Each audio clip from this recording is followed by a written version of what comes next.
Dear parents and students, welcome to Evergreen Guidance Coimbatore. Tamil Nadu MBBS BDS counselling ப்ராசஸில் ஒரு மிக முக்கியமான அப்டேட்டுங்க.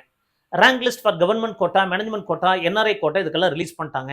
ஆனால் eligible list for the Telugu minority, மலையாள minority, NRI candidate, Christian minority இதுக்கெல்லாம் release பண்ணலை. அப்போ கவுன்சிலிங் நம்ம 13ஆம் தேதி ஆரம்பிக்குமா அப்படின்னு எதிர்பார்த்திருந்த நேரத்தில் ஒரு மிக முக்கியமான அப்டேட். மறக்காமல் லைக் பண்ணுங்கள், இந்த வீடியோ நிறைய பேருக்கு ஷேர் பண்ணுங்கள். யாராவது ஒருத்தருக்காக ஹெல்ப்ஃபுல்லாக இருக்க வாய்ப்பு இருக்குங்க. நமக்கு எலிஜிபிள் லிஸ்ட்டு, நாட் எலிஜிபிள் லிஸ்ட்லாம் தெரிஞ்சிருக்கும். பட் ஒரு சில டாக்குமெண்ட்ஸை சப்மிட் பண்ண முடியலை, கிடைக்கல, நேட்டிவிட்டி சர்டிஃபிகேட் கிடைக்கல, எலிஜிபிலிட்டி சர்டிஃபிகேட் கிடைக்கல. இதனால் நம்ம அப்லோட் பண்ண முடியாமல் போன ஸ்டூடெண்ட்ஸுக்கு ஒரு வாய்ப்பு கொடுத்துருக்காங்க. அப்போது Tamil Nadu counselling maybe 1 or 2 days delay ஆகலாம் அப்படிங்கிற ஒரு இன்ஃபர்மேஷனையும் சொல்லிக்க விரும்புகிறேன். அப்போ என்ன சொல்லியிருக்காங்க? Kind attention to the MBBS BDS candidate, final extension for the upload of certificates. The Tamil Nadu Medical Selection Process Committee is in the process of admission to the MBBS BDS for the year 2027. இதுக்கான notification முன்னையே நம்ம students கன்வீனியன்ஸ்க்காக 28 நாள்லயே நீங்கள் 28/4/26 நீங்கள் application போடலாம்னு சொல்லியிருந்தாங்க. The application for the MBBS was open from 29/6/26 to 23/7.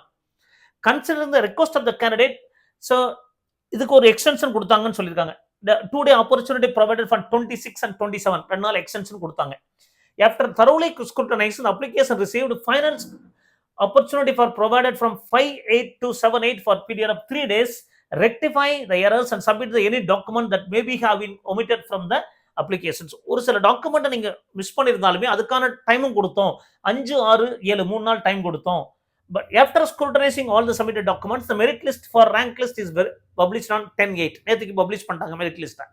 இப்போ என்ன சொல்லியிருக்காங்கன்னா, based on the representation received from the candidate who have been made ineligible based on the lack of submitted documents. ஒரு சில டாக்குமெண்ட் சப்மிட் பண்ண முடியாதனால, நேட்டிவிட்டியா இருக்கலாம், கம்யூனிட்டியா இருக்கலாம், ஏதாவது ஒரு டாக்குமெண்ட் நீங்க சப்மிட் பண்ணாதனால உங்களுக்கு எலிஜிபிள் இல்லாம போயிருக்கலாம். அந்த காரணனால final opportunity is given to them upload their documents from 11th August to 12th till 10 AM. அதாவது இப்போ 11ஆம் தேதி ஆகஸ்ட் 12 மணிலிருந்து நாளை காலை 10 மணி வரை கொடுத்திருக்காங்க. அப்போ this is the final opportunity given for the benefit of the students.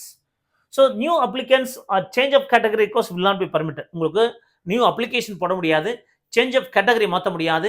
ஏதாவது ஒரு டாக்குமெண்ட் மிஸ் ஆயிருந்தது, அதனால மேபி பிடபிள்யூடி சர்டிஃபிகேட்டாக இருக்கலாம், இல்லை வேற ஏதாவது ஒரு ஸ்போர்ட்ஸ் சர்டிஃபிகேட்ல பிரச்சனை இருந்திருக்கலாம், நேட்டிவிட்டி சர்டிஃபிகேட்ல பிரச்சனை இருந்திருக்கலாம், கம்யூனிட்டி சர்டிஃபிகேட்ல பிரச்சனை இருந்திருக்கலாம். ஏதாவது ஒரு காரணத்தினால நீங்க இன்எலிஜிபிள் ஆயிருந்தீங்கன்னா அந்த டாக்குமெண்ட் எல்லாம் சப்மிட் பண்றதுக்கு இது ஒரு சரியான தருணம். இப்போ மதியத்திலிருந்து ஆரம்பிச்சிருக்குங்க, நாளை காலை 10 மணி வரைக்கும் இருக்கும். மறக்காம இந்த வீடியோவை ஷேர் பண்ணுங்க, லைக் பண்ணுங்க. மீண்டும் ஒரு நல்ல பதிவுடன் உங்களை சந்திக்கின்றேன். நன்றி, வணக்கம்.